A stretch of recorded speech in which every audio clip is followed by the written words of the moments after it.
এটা হচ্ছে একটা দেশি টমেটো, এর সাইজ দেখেছো কত বড়। এগুলো একদম কচি। মাছগুলো খুব সুন্দর কড়া কড়া করে ভেজে রেখেছে এখানে। কেমন হয়েছে শুনু রান্না তোমার? সত্যি সত্যি ভালো লাগছে। নতুন একটা সকালে অনেক শুভেচ্ছা তোমাদের সবাইকে। আজকে আমি সকাল সকাল চলে এসেছি রান্নাঘরে, রান্না করবো। আর বাবু সকাল সকাল নিয়ে এসেছিল হচ্ছে রুই মাছ, আর কালকে যে সজনে ডাঁটাগুলো বাড়ি থেকে নিয়ে এলাম ওইগুলো দিয়ে এখন তরকারি রান্না করব। মাছগুলো প্রথমে ভেজে নিচ্ছি, ভেজে নিয়ে তারপর তরকারি রান্না শুরু করবো। অনেকগুলো দিন হলো তোমাদের সঙ্গে এভাবে কথা বলা হয় না।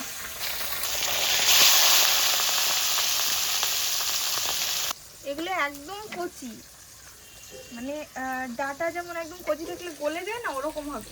আর এই সময়টা খেতে ও ভীষণ পছন্দ করে। কত সময় লাগবে তোমার রান্না হতে? আর 1 ঘন্টা মতো। 1 ঘন্টা। আজকে আমাদের একটু লেট হয়ে গেছে রান্না বান্না করতে। মা বাড়িতে নেই, বোনের শরীরটা খারাপ, আর আমরা দুজনে টুনাটুনি মিষ্টুকে নিয়ে। কেন দেরি হয়েছে জানো? সকালবেলায় আমি অনেক সকালে উঠেছি, তখন উঠে দেখি কাল ওই যে বললাম যে আমাদের সরষেগুলো মেশিনে ভাঙিয়েছিল, ওই দেখো ছোট ছোট কাটা। এবার এইগুলো দেখি বাবু এক জায়গায় জমা করে রাখছে, তো ওইখানে গিয়ে বাবুর সঙ্গে একটুখানি হাতে হাতে করে দিয়েছি। আর আমাদের নতুন একটা জলের ব্যবস্থা করা হয়েছে, যেমন ওই যে টাইমে টাইমে জল আসে না যে ট্যাপ কলে, ওইগুলো আমরা নতুন করে এক জায়গায় বসিয়েছি। তো দেখার পালা এবার যে জল আসছে কিনা। জল আসছে কিনা, তারপরে প্রথমে জল আসলো একদম আস্তে আস্তে, আমরা তো খুব কষ্ট পেলাম দেখে। সেইটাই দাঁড়িয়েই আছি সেই 1 ঘন্টা, যতক্ষণ জল এসছে ওই জলটাকে ওখান থেকে মানে জলটা যাওয়ার মতো ব্যবস্থা করা হয়নি এখনো। এবার ওখানে হচ্ছে দাঁড়িয়ে আছি যে কেমন আসে, কতটা স্পিডে আসে, সেই নিয়ে আমাদের দেরি হয়ে গেল। তাই আমার আজকে রান্না হলো। জল্পনা কল্পনা অনেক কিছু চলেছে। হ্যাঁ, ভাজা হয়ে গেছে না? হ্যাঁ সুন্দর কড়া কড়া করে ভেজেছো। হ্যাঁ, এই যে মাছ ভাজা হয়েছে আর ডিম। আজকে আর বেশি মাছের আবার ডিম হয়েছে?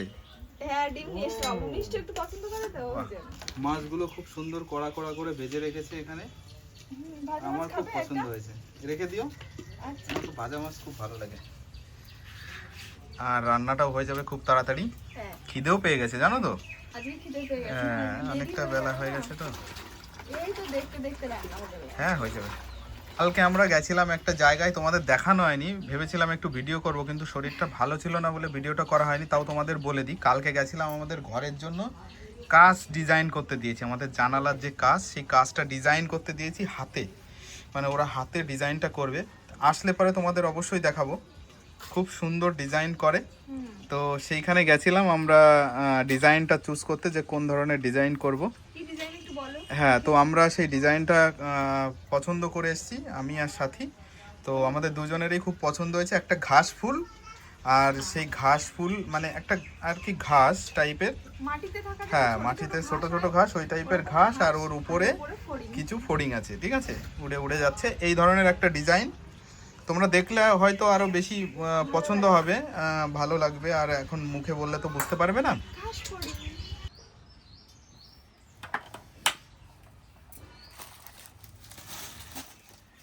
আজকে তরকারিটা একদমই সাদামাটা করে রান্না করব, কোনো মশলা কিচ্ছু ছাড়াই, শুধু একটু জিরে ফোড়নের তরকারি রান্না করব।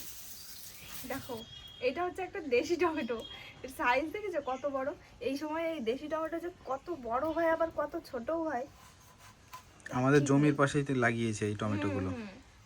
এর একটুখানি আমি তরকারির মধ্যে দেবো। একটা টমেটো আমরা 2-3 বার খাই। এত বড় টমেটো একবারে খাওয়াও যাবে না।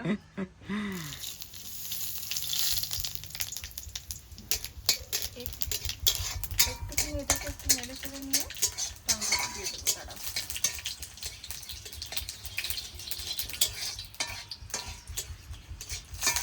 এই পোড়নটাই হলো মেন। হ্যাঁ, পোড়নটা যত সুন্দর হবে তরকারিটা তত সুন্দর হবে খেতে। তাই না? 5 পোড়ন। কয় পোড়ন দিয়েছো তুমি? এক ফোড়ন দিয়ে শুধু জাল দিতে গেলে বারবার নিভে যায়।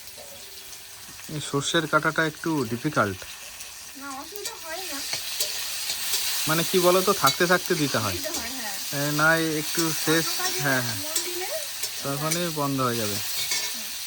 আবার এখন যদি জালটা না জ্বলে কাঠের জালটা একটু আলাদা, আর এই সর্ষের কাঁটা দিয়ে জাল দেওয়াটা একটু আলাদা, মানে একটু, তবে জলে কিন্তু খুব সুন্দর।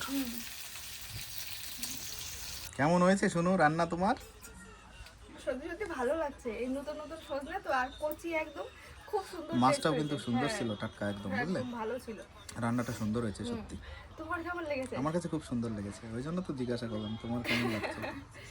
ভালো লেগেছে, খাও।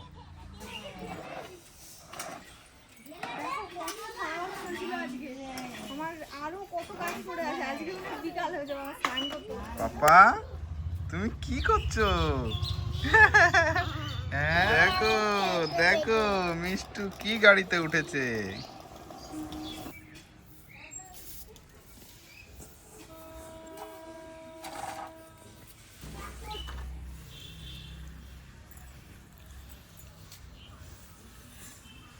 দেখেছো, পাকা উঠোন থাকাও মুশকিল, মানে আমাদের ঘরের সামনে যে এইটুকু পাকা করেছি, এটা গরমের সময় যেমন পা দেওয়া যায় না, তেমন আবার মুছতে অনেক কষ্ট হয়ে যায়।